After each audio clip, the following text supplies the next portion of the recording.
All right.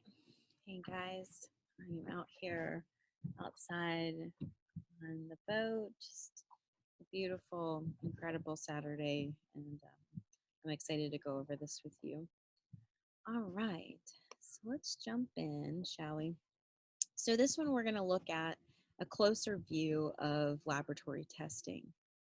So, as you know, one of my passions in practice is laboratory testing, biochemistry, knowing which labs to run, how to read them, how to evaluate them. That was my passion, especially since a little girl growing up running around labs with my mom, my stepmom, at the time who was a geneticist, being able to be around the labs and being around that, when I was so young really made a profound impact on me. And I'd love to share what I've experienced and what I've learned in that discovery.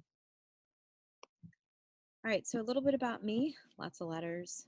I have a psychology degree, natural healthcare sciences, which that's a baseline into kind of that scientific approach to viewing things. Alternative medicine, I have a bachelor's in that. That's more of the modalities. I have a doctorate in natural medicine, again, more modality driven. In naturopathy, my emphasis was in laboratory diagnostics. So we got another layer of that. I have a master's in public health, the concentration in complementary alternative medicine, and I'm certified in functional medicine as well as integrative medicine. And again, those two last certifications really solidify and goes deeper into the biochemistry and laboratory diagnostics. So I want to frame out what laboratory testing really is. So it's a mix between an art and a science. So it's not just this very definitive, linear approach like people would think. You run a lab, but it's also the interpretation of the lab. Just like a piece of art, you can look at a piece of art, 10 people can look at it, and 10 people have 10 different views. And so really the laboratory assessment, I want to make clear that we still know very little about the body, and we use labs to be able to determine, but in no way is this like, it's always this and always that. Like that's where the art comes in, and then also the provider in terms of how they look at it. Lab testing is also not always accurate and give you false negatives, false positives. That's why we do dual tests and things like that. That's why we do different specimens. There's also gold standards. So where, like, for instance, hormones, it's better off to test hormones in saliva, but it doesn't mean we don't test them in blood. Some people, only test in blood, which I don't agree with, but, there's a lot of nuances to it. Not everyone is trained in in-depth laboratory diagnostics. I don't care what your letters are, whether you're an MD, a DO, whatever, it doesn't matter. Not everyone is trained in laboratory diagnostics, where myself, I loved it. It was a passion of mine. I just went into it and I just kept learning and digging. Not a lot of providers are truly trained in how to read them and how to read them effectively. There's a lot of nuances to it, and there's a lot of complexity. The body's energy and priority. So the body has to have enough energy in order to express itself in lab testing. It's not just gonna, let's say if you come into my practice and you're exhausted, you're burnt out, you don't have any energy to do your normal activity, your lab test result, you don't have enough nutrition, your lab test results are not gonna give me clear understanding. But because I've been doing it for so long and all that different training, I do have an understanding of what to look for. And again, that's more of that art, that approach to the laboratory. Also, the body's going to show itself in order of priority. So it's going to show what's the largest priority to address, whether it's nutrient deficiencies or a viral load or heavy metal toxicity. It's going to give me direction in terms of where to go, which is why I review labs pretty regularly. I'll review labs initially in my practice, and then I'll run them every 3 to 4 months, just depending, as I'm working through a protocol, because they really are like mile markers for me to help determine where I need to go next. Your basic lab panel, so it's typically a basic blood draw that's done. A CMP, which is a comprehensive metabolic panel, is going to look at your kidney liver function. A BMP, that's just standard kidney function, doesn't have a liver component to it. Unless you're just looking at kidneys, it doesn't really make sense to do a BMP in my opinion, but CBC, that's just the straight immune system. And then with differential is more of your expanded immune system. Again, I don't typically run just CBCs. I run with differential to see that expanded immune system. But then again, I'm a different provider. TSH, that's just going to look at the communication between the pituitary and the thyroid. And then a thyroid panel is going to look at more complete. So it's going to look at communication from the thyroid and then thyroid T4 to T3 conversion. Lipid panel, that's all your cholesterol, triglycerides, HDL, VLDL. There's also VAP testing and stuff like that, but that's not a basic panel. And then there's a lot of advanced autoimmune markers like HSCRP, ANA. There's a lot of different markers for those, but these are just kind of basic run-of-the-mill labs. You go into any kind of primary care practice or you go into a hospital and they're going to run a combination of these. A lot of times in allopathic medicine, they're only going to look at, let's say, like a BMP or a CBC and kind of get that generalized training and again, or generalized understanding. And again, it's because the lack of training in biochemistry in their world, they're just not trained as in depth as a provider like me in how to read the labs. Then we have another layer of laboratory testing, which is functional lab work. So that's going to look at organic acids, stool panel, heavy metals, intestinal barrier, food reactions, immune reactions, mycotoxin. We could just run all kinds of stuff just depending on. And there's various specimens that are being used for that, whether it's urine, hair, saliva. There's all kinds of different specimens that we use in this more functional in-depth panels. I typically will look at a basic panel first, determine, work through there, and then go into some of these functional lab panels as I kind of move through the body. You can get a lot of like the low-lying fruit in that basic panel, and then these more advanced panels are really just to dive deeper into the system and to really work it out. Obviously, if time and money are no object, I would run as many panels as I can, but unfortunately there is therapeutic order and I want to be considerate and mindful of all the information because with every lab panel there's usually treatment protocols attached to everyone. So sometimes more information is not always better and sometimes it can be very overwhelming, more for the patient than the practitioner to be able to review that. So when we're evaluating lab panels, we're evaluating them from several perspectives. Your allopathic doctor is going to look at it from a disease management. They're going to look at it and say, do you have a disease that I need to medicate and manage, right? And that's their perspective. Nothing against that perspective. Naturopaths like me, we have a different perspective. We're looking at it from the health of the body. How can we balance the health, stabilize the health, and slow down any disease progressions? We don't want to wait until something becomes a problem. We want to prevent a problem from even occurring. And that's why the specialized training in labs are so important. Causative, meaning what could be causing, what could be throwing these numbers off. We want to look at, is it nutrient deficiencies? Is it accumulated toxins? Is it pathogenic stressors? What are the causes that are creating these malfunctions in the lab? You can actually see the body trying to heal itself. You can see the body going in and out of balance. And then we do look at different ranges. So allopathic doctors look at reference ranges in order to diagnose and manage diseases. Doctors such as me look at functional ranges because we're looking to either find the cause or also we're looking to balance the total health of the body. Again, balance labs, we want to balance the highs, we want to balance the lows, we want to bring it up.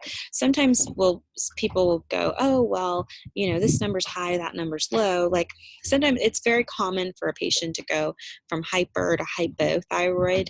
And I know in allopathic medicine, there's two distinctions and two diagnoses for that.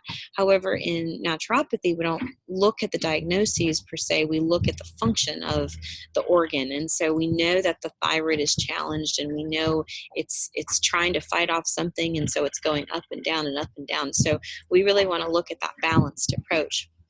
We tend to also view individual markers as well as combination markers. So individually, like, you know, what this number means and what that number means, but then what is this number with that number with this number mean? This number's high, this number's low, this number's high. What do these mean together? And then it's an onion layer.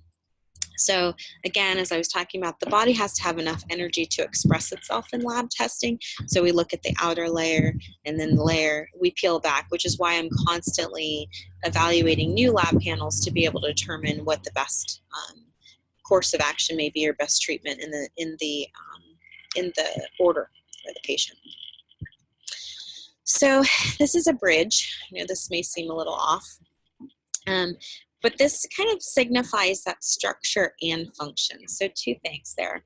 So the structure of the bridge, right? It's metal. It's got the little spokes and whatnot in there. But then also the function of the bridge really is to allow for connection between one side and another. And so that's really, in essence, what the biochemistry provides. It provides us that balance of structure and function. We're able to use objective finding to be able to determine how to get the car from one side of the bridge to another. And so that's really why I like to use this tool quite a bit in my practice to be able to determine where we need to go. So let's look at the immune system, because that's definitely the conversation of the moment with COVID running around. So we'll kind of get into that a little bit. So the immune system, very basically, it's identification of self versus non-self. There's things that are stressing the immune system, things like viral infections, bacterial infections, fungal infections, parasitic infections, food reactions or food-like substances, chemicals, heavy metals. Those are all putting stress on the body. We also a lot of times people don't have enough nutrients in the body. So if there's not enough nutrients and there's an overload of all of these stressors in the system, the immune system's going to come off of balance, and then it's going to be susceptible to onboarding things such as COVID and any other thing that it's going to pick up. So let's look at symptoms. We don't use symptoms as a diagnostic tool per se, but I just want to break this down for you so you can understand as a patient. So you come into the practice because you have symptoms. So let's say you have chronic infections, urinary tract infections, yeast infections, sinus infections. You have chronic infections over and over and over again. They resolve. You get the infection, you take, let's say, an antibiotic, or you take something for it, natural, not natural, doesn't matter, but you keep taking something for it, and it fixes the infection for some time, but then as you're going along, the infections keep coming back. So reoccurring infections are a sign that there's instability in the immune system. Fatigue is often a sign of infection, because the body has to use its energy to be able to fight whatever it is it's trying to fight, those other stressors we mentioned. If you have continual craving of sugar, that's a lot of sign of overgrowth of bacteria in the small intestines. And even in the large intestines. And so sugar craving is one of those symptoms. Naturally, a white tongue for yeast and that sort of thing. Any kind of congestion, allergic response, even seasonal allergies are all part of the immune system destabilization. And then skin outbreaks, as well as any kind of discharges. This isn't an exhaustive list of symptoms. It's just a kind of gives some generalized ones to be able to take a look at. So person comes in, they complain of those symptoms, then we're going to use objective markers, right? So these would be in the CBC. And so low or high lymphocytes are going to show, high lymphocytes show viral infections. The white blood cell count, high is normally more acute, low is more chronic infections. These can also be shifted depending on, if you're on various different drugs like chemotherapy drugs, things like that. High-low monocytes, high-low eosinophils. A lot of times with eosinophils, those can be indications of food allergy responses, as well as parasitic infections. And then basos, highs or lows. So It's important to know as well that these are some of the immune system markers, but we do look at overall health. Like I'll look at the liver, see what the liver's doing as well, because I know if there's issues with the liver, a lot of times there are issues with the immune system. Majority of the immune system is housed in the digestive tract, so any imbalances, as well as any other laboratory testing on the digestive tract, is helpful. So like a comprehensive stool panel or an organic acids panel is going to show me overall structure, digestion, assimilation, yeast, bacteria, mitochondrial dysfunction, all kinds of stuff. In abnormal ANA, so this is a reflex marker. It's also an autoimmune marker. If I see that either high or low, that lets me know that there's something going on. Elevated HSCRP, so not just a standard CRP, but the cardiac HSCRP, that shows me elevation. Inflammation is what that shows me. And then there's antigens and antibody testing that can be done. There's all kinds of different antibody testing, IgG, IgA, IgM. Those are going to show me slow transit, were you exposed previously, like all kinds of different autoimmune markers with that, just to let me know that the body has been exposed to those things and it's created antibodies. So here's some lab testing specific to COVID-19 that we've learned. So instead of it being high lymphocytes, it's actually been on the lower end, which is interesting. Of naturally elevated HSCRP, high ferritin as well. Ferritin assists the lymphocytes, fibrinogen as well. High bilirubin, elevated AST, ALT. Those aren't surprised. Those two markers are because of the liver, so we know that the liver is stressed, we know that the spleen is stressed, we know that those things happen amongst exposure to COVID-19. But I think the real surprise here is the low lymphocytes. I think all the rest of them are pretty standard for viral infections, but the low lymphocytes is definitely something that is a little more curious. The role of environment and susceptibility. So I kind of tapped into this before.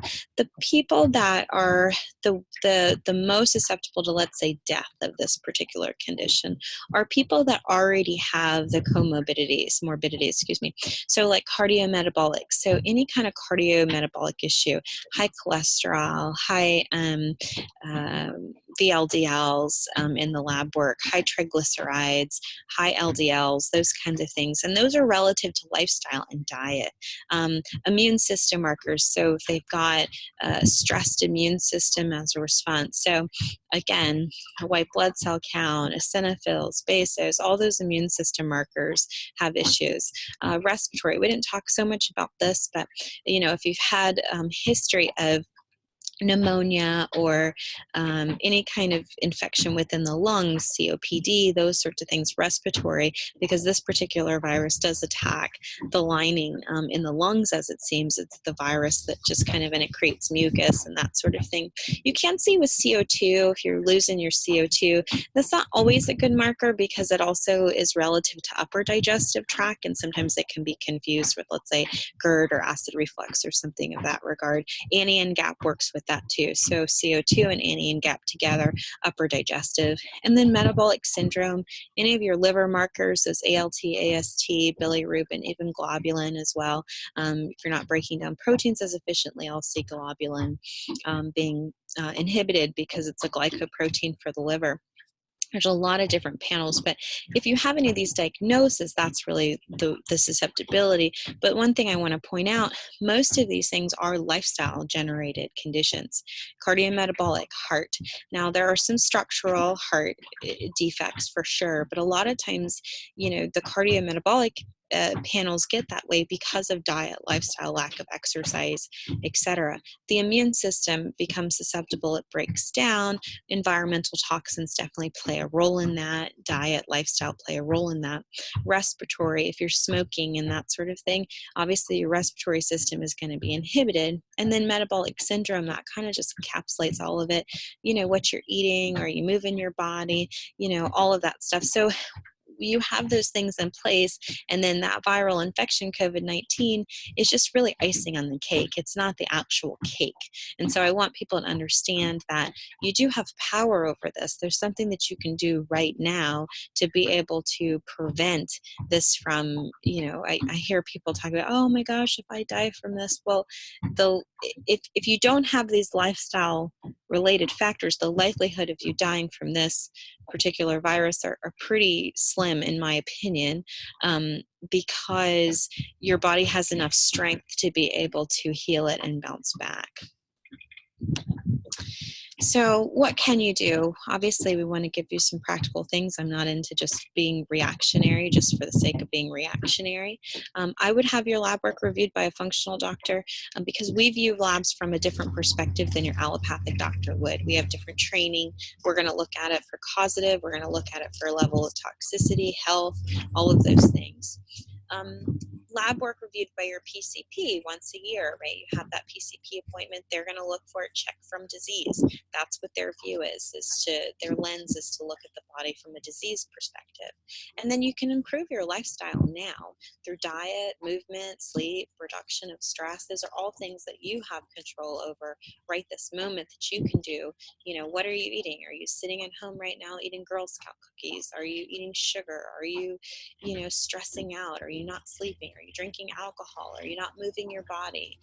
All of these things are things that you have control over and you can do. And with that, you're taking ultimate responsibility with your health. Your health is ultimately your responsibility. There is no one in the world that is going to tell you, the wind's getting crazy. There's no one that can tell you what to do. We can guide you as providers. And so when you're working with your provider, it's important to be open. If we say, hey, XYZ is not working for you, and you want to resist or argue, or this is what I learned on Google. I understand that we live in the information age, and you are very able to go online and research. But I will tell you this, that providers do spend a lot of time and dedicate a lot of care and attention to learning the art and the science of treatment, especially in the functional and naturopathic space. And so I really encourage all of you to find a provider that you trust, and be open with that provider, and be coachable and able to be led.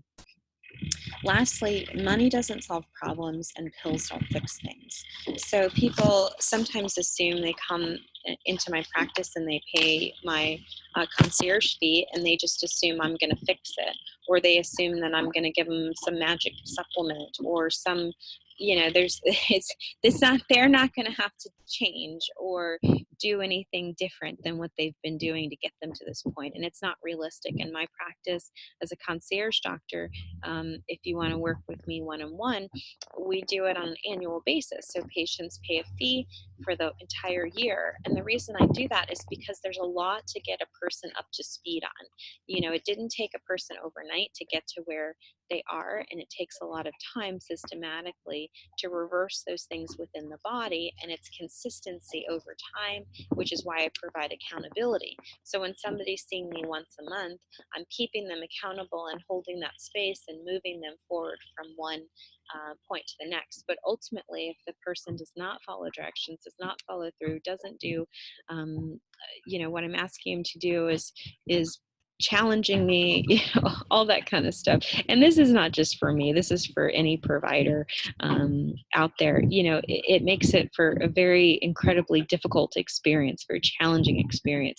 When you go to somebody, I could easily Google YouTube how to build my house, but it would, I don't know if I would live in that house after it was done.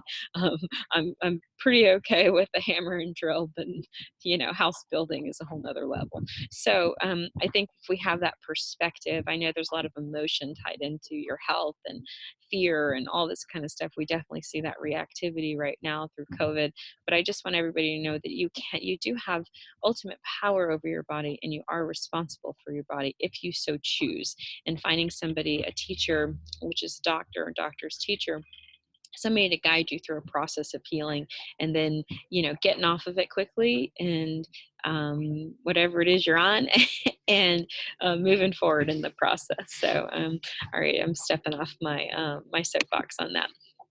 So if interested, I do offer a 15-minute complimentary consultation. It's just kind of a quick introduction. I also offer a 60-minute consult that includes a blood work evaluation or blood work review. I also have some upcoming webinars. You can call my office to register for them. This is 2020, so April 18th, which is a Saturday at 3 o'clock, and then April 22nd, which is a Wednesday at 6 o'clock. And so those we have available, and I'm going to teach you guys, lay people, all about the immune system and how it works and what it does and all that fun stuff. So it's been a little noisy. Hopefully you've been able to hear me. All right, wonderful. Well, I look forward to seeing you guys soon, and take care.